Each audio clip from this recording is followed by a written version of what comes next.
Madison hissed, yanking my wrists behind my back as two of her friends grabbed my arms. You like to steal my things? Let me steal your dignity. I should have fought harder. I should have screamed. But instead I sat there, frozen, still, silent. Before we begin, drop a comment and tell us what would you do in this situation? Be honest, tell me in the comments below. We read every comment. Let's begin. The buzzing sound of the clippers echoed off the walls of our family's garage, mixing with the cruel laughter of everyone watching. Madison's boyfriend was recording it on his phone, grinning like he was filming a prank for social media. My heart wasn't pounding from fear, it was burning from betrayal. You stole my necklace, she yelled over the sound. It was Grandma's. I can't believe my own sister would do that. I looked to my dad, standing at the doorway with his arms crossed, face like stone. Not even a flicker of doubt in his eyes. Just shame. At me. I could have screamed the truth then.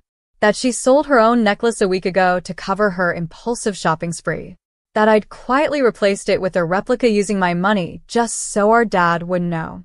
That every month, I was the one paying Madison's college tuition while she partied and skipped classes. That the electric bill, groceries, her Uber charges, all quietly covered by my freelance checks. But instead, I just smiled. Not a smile of defeat, but a smile of knowing.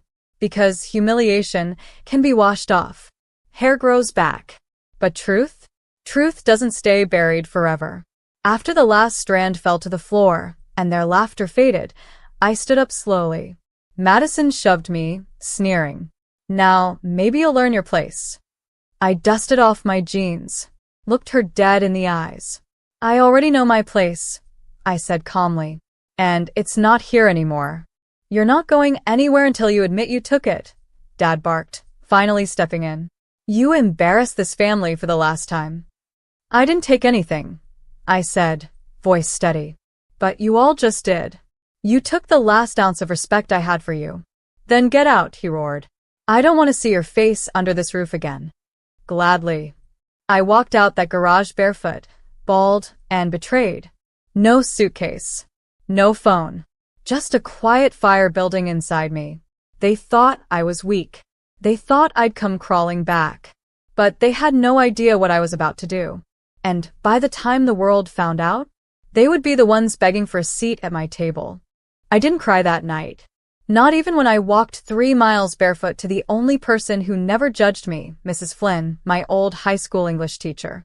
She opened the door, took one look at me, and pulled me into the warmest, safest hug I'd felt in years. Oh, honey, she whispered. What did they do to you? They shaved my head and threw me out, I said softly. She didn't ask why, didn't press, just brought me in, fed me soup, gave me her guest room, and let me breathe. I slept for 14 hours straight. The next morning, I stared at myself in the mirror. The reflection was almost unrecognizable, my scalp red and raw in patches, my eyes swollen from the wind, not tears. But something was different. I didn't feel broken. I felt reborn. Mrs. Flynn placed her hand on my shoulder. Aubrey, I always knew you had fire in you. But now it's time to show them what happens when they burn down the wrong woman. She wasn't wrong. I spent the next 2 weeks building. Quietly. Focused. While Madison paraded around town flaunting her victory, I went to war, with spreadsheets, records, and emails. See, I hadn't just been paying their bills. I had every receipt, every bank statement, every tuition payment made from my freelance account, every loan co-signed with my credit. And then I made one call to a local journalist, Rachel Garza. Young, sharp, obsessed with stories that exposed hypocrisy and family betrayal. I sent her everything. And when she asked why, I said, because I want the truth to have a louder voice than their lies. She agreed to publish after one final piece. Can I interview you on camera? She asked. You tell your story in your words. Let people see what they did. I hesitated. I wasn't vain. I wasn't out for fame. But I remembered Madison's boyfriend smirking as he recorded my humiliation. I remembered my dad saying I embarrassed the family. So I said yes. 2 days later, I sat in Rachel's studio, bald head proud and chin held high. And I told everything. From how I raised Madison through her breakdowns, how I skipped college to work 3 jobs just to keep the lights on at home, how I never once asked for credit, how the moment I stopped being useful, they turned on me like wolves. And when she asked, "What would you say to them now?" I looked directly at the camera and said, "Thank you. Because when you pushed me out, you gave me the freedom to build without you. And I will." The video dropped at 8 p.m. on a Friday. By morning, it had 2.7 million views. And my phone, which I had finally replaced, was exploding. Not with hate, but with offers. Publishing houses, TV segments, brands asking to partner on Survivor campaigns, charities wanting to feature my story. And then the email from a woman named Samantha Dyer, CEO of a multi-million-dollar female-led tech startup. Subject line: "You're exactly what we need." The email from Samantha Dyer wasn't long, but every word crackled with power. "Aubrey, I watched your interview. Twice. I don't usually reach out like this, but I've built my company on grit and truth. And you? You've got both in spades. We're expanding. Fast. I want you here. No pressure. Just possibility. Let me know." Samantha. I stared at the screen for a full minute, heart thudding, my fingers hovering over the keys. Not because I was unsure, but because the girl they shaved wasn't used to being wanted. Not for what she could do for others, but for who she was. I typed back, "I'm in." The next 2 weeks were a whirlwind. Samantha flew me out to Seattle. First class. Her assistant met me at the airport with a sign that said, "Aubrey Collins, our hero." I laughed. Actually laughed. For the first time in weeks. Their HQ was glass and steel, perched on a hill with a view of the whole skyline. When I walked in, the receptionist stood up and said, "She's here," and suddenly, people were clapping. Samantha came down herself, tall and striking in a navy blazer, and pulled me into a hug like we were old friends. "I don't know what your title is yet," she said, eyes glowing, "but I know one thing. You belong in rooms where no one dares humiliate you again." I started as a community impact coordinator, but quickly rose. My story had drawn attention, yes, but what shocked people was my mind, my work, my ideas. I rebuilt their philanthropic wing, partnered with abused women's shelters, and set up a program where the company funded education for girls who had been kicked out of their homes, just like me. And while I rose, Madison spiraled. The video had shattered her image. Students at her college started whispering. She lost her internship when they found out she lied about her financial background. Her influencer sponsorships dried up overnight. Even her boyfriend bailed. I hadn't spoken to her since that night in the garage. But then one afternoon my phone rang. Unknown number. I picked up. "Aubrey," her voice was small, strained.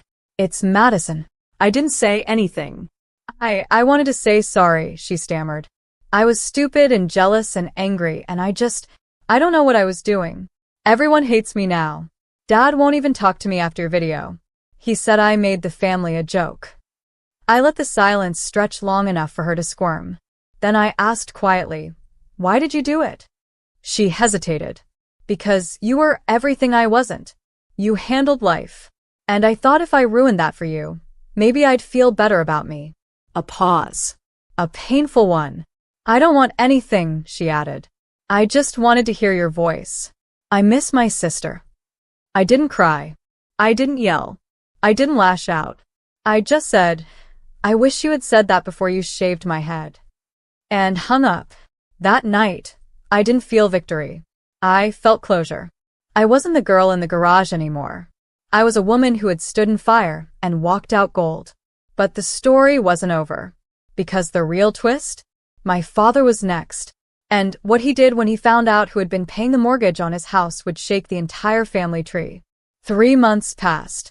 3 months of rebuilding my life brick by golden brick. I wasn't just surviving, I was thriving. My bald head grew soft new hair, but I left it cropped short, a reminder of where I came from. My wardrobe went from hand-me-downs to tailored jackets and sleek heels. I wasn't trying to impress anyone, But the girl who once walked barefoot and broken deserved to look like the woman she had become. Then one Monday morning, an email came in that made me sit up straight. Urgent. Property deed discrepancy. Collins residence. It was from a mortgage service I hadn't thought about in a while. Because, see, long before that humiliating night back when I was still living at home and working 3 jobs, my dad had defaulted on the mortgage, twice. He never told anyone. But I had found the foreclosure notice under a pile of junk mail. So, I paid the mortgage. Quietly. Anonymously. Every single month. I couldn't let my little sister be evicted, even if she didn't know what groceries cost. But now, the service was informing me that my auto payments had triggered a clause. One I hadn't realized existed. Apparently, when I assumed financial responsibility for over 75% of the payments, the deed legally transferred to me. That's right. The house wasn't his anymore. It was mine. And the deadline to challenge it had long passed. I stared at the screen in stunned silence, heart thudding. I hadn't planned for this. Hadn't dreamed of revenge this way. But fate had its own sense of justice. I didn't call him. I sent a letter, neatly typed, delivered by certified courier. It read, Dear Richard Collins, this is to notify you that effective immediately, your residence at 704 Hemlock Avenue is under the legal ownership of Aubrey Collins by default of the payment clause in the mortgage agreement. You have 30 days to vacate the premises or submit a rental agreement to remain. Warm regards, A. Collins. The phone call came that same evening. He didn't even wait for me to say hello. What the hell is this? He bellowed. I didn't flinch. It's a legal notice, Dad. You paid the mortgage? Since when? Since you were 2 months away from foreclosure and too proud to tell your own daughters. You can't do this to me. I took a long, deep breath. You already did it to yourself, Dad. I just stopped carrying your consequences for free. He went quiet, breathing hard. I pictured him in that worn recliner, red-faced, still wearing the same judgment he wore the night he tossed me out. And then something cracked. I didn't know, he muttered. I didn't know it was you. I thought you were just living off us. I thought, Madison. You thought wrong. I cut in coldly. And you never once asked. Silence. I was your daughter too. I added, voice trembling but clear. But you threw me out like garbage because of a lie. Now you can live with the truth. He didn't speak again. He just hung up. And I felt nothing. No glee. No victory dance. Just stillness. The next week, my attorney confirmed that they packed up and moved out quietly. No lawsuit. No drama. Just a quiet departure from a house they never really appreciated until it was gone. I sold the house 2 weeks later. Donated half the profits to domestic abuse shelters. Used the rest to open a small foundation in my name. The A. Collins Fund for Unseen Daughters. And when we held the opening gala, Rachel Garza, the journalist, asked me to give a speech. I walked up to the stage, lights warm on my face, eyes from all around the city staring at me. People who'd seen the video. People who whispered when I walked into rooms now, but with respect. I looked out over the sea of faces and said, You don't owe anyone your silence, especially not the ones who tried to break you with it. You are allowed to rise. Loudly, boldly, unapologetically. Applause thundered through the room. But I wasn't finished. Because in the back row sat a familiar figure. Hair tangled, hoodie drawn, eyes glassy. Madison. I froze when I saw her. Madison, slouched in the back, wearing the same faded hoodie I used to lend her on cold nights. She looked like a ghost of her old self. Not the glitter-drenched, selfie-taking Madison the world used to know, but a hollow version. The crowd's applause roared around me, but my world went still for a beat. I looked at her, really looked, and I remembered it all. The nights I stayed up helping her finish college assignments while she snuck out to parties. The hundreds of dollars I wired to her secretly when Dad refused to buy her textbooks. The time she had the flu and I skipped a week of work to take care of her. And then I remembered the cold blade of the clippers against my scalp. Her laughter as she shaved me in front of her friends. The betrayal. I finished my speech with grace, shook hands with the donors, posed for photos. But when the crowd began to thin out and the lights dimmed, I walked to the back and sat beside her.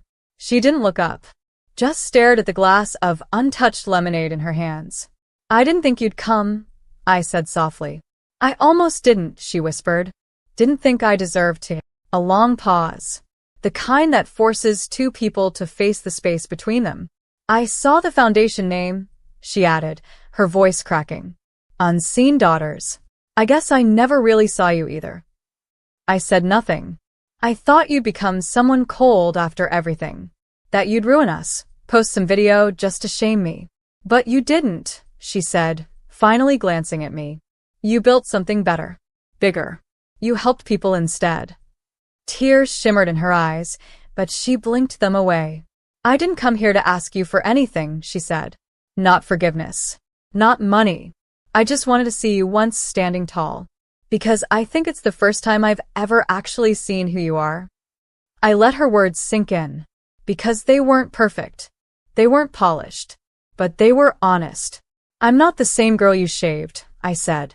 "But part of me still wishes my sister had stood up for me that night, not laughed." "I know," she whispered. "And I hate that I can't change it." "I do too." We sat in silence for a moment. Two women who once shared bunk beds and late-night secrets, now divided by years of resentment and hard-earned scars. Finally, she stood. "Goodbye, Aubrey," she said. "Goodbye, Madison." She walked out of the gala and into the cool night air, swallowed by the city she once thought belonged to her. And I stood there unmoved, but not unfeeling. Because healing isn't always a moment. Sometimes it's a choice made quietly, again and again. In the months that followed, the A. Collins Fund grew bigger than I ever imagined. Scholarships were awarded to girls whose families had cast them aside. Emergency grants went to women fleeing abusive homes. We partnered with shelters, schools, even local clinics. I became the face of something powerful. Not because I wanted fame, but because I understood the silence no one else did. One day, Rachel Garza messaged me again. "There's a Netflix producer who saw your speech. Wants to talk." I didn't say no. And when the series came out, The Girl They Shaved, it opened with a scene of me walking barefoot down the street that night, head held high. I watched it in a private theater with Samantha and Mrs. Flynn on either side of me. When it ended, I leaned back and smiled. Because I knew somewhere out there, a girl who'd just been cast aside, humiliated, disowned, would see this story and realize she wasn't alone. And she'd rise too. Not in